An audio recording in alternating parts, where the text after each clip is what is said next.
ជំរាបសួរបងប្អូនថ្ងៃនេះខ្ញុំនឹងនិយាយអំពីការវិវត្តផ្ទះតិចកម្មចាប់ពីថ្ងៃបើកដំបូងរហូតដល់ការទទួលផលបានរាប់គីឡូ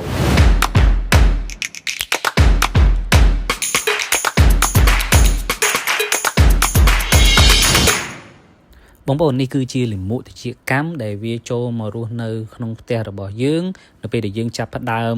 បើកវា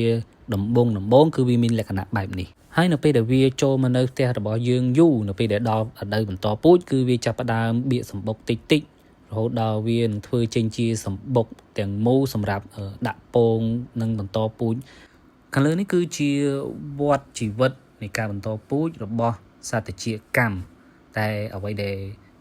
បងប្អូនចាស់ផ្ទះតិចកម្មចង់បានគឺជាការកើនឡើងទិន្នផលខ្ពស់នៃសម្បុកតិចកម្មនៅក្នុងផ្ទះតិចកម្មរបស់បងប្អូនអញ្ចឹងសំណួរសួរថាតើយើងត្រូវចាយពេលយូរប៉ុន្មានហើយនឹងទទួលបានទិន្នផលត្រឡប់មកវិញប៉ុន្មានទើបជាការកើនឡើងលឿនរហ័សរបស់ផ្ទះតិចកម្មអញ្ចឹងមកដល់ចំណុចនេះគឺខ្ញុំនឹងសុំ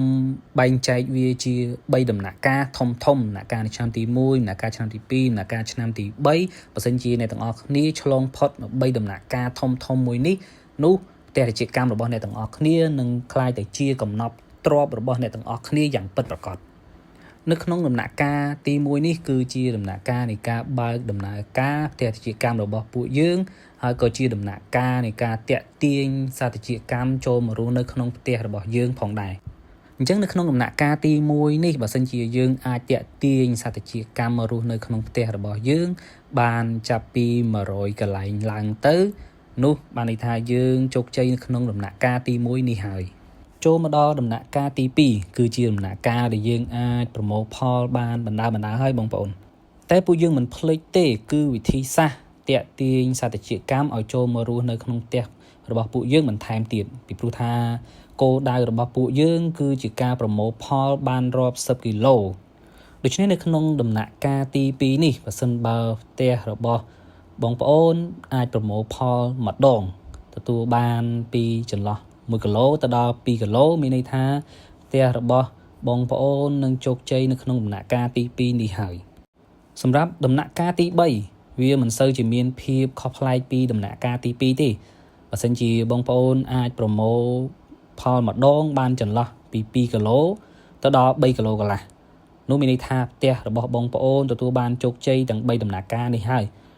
ការកើនឡើងជាបន្តបន្ទាប់នៅឆ្នាំបន្ទាប់ទៀតគឺវានឹងការកើនឡើងលឿនរហ័សនៅក្នុងចន្លោះ3ឆ្នាំដំបូងនេះបើសិនជាមានការកើនឡើងដូចដែលខ្ញុំបានជម្រាបជូននោះផ្ទះតិចកម្មរបស់បងប្អូនគឺជាកំណប់ទ្រព្យយ៉ាងពិតប្រាកដប៉ុន្តែបងប្អូនគឺត្រូវតែមើលថែទាំផ្ទះរបស់បងប្អូនឲ្យបានល្អជាពិសេសប្រព័ន្ធបញ្ជាប្រព័ន្ធសំឡេងប្រព័ន្ធភ្លើងប្រព័ន្ធទឹកក៏ដូចជាបរិយាកាសនៅក្នុងផ្ទះការដែលត្រូវសត្វផ្សេងវាយប្រហារ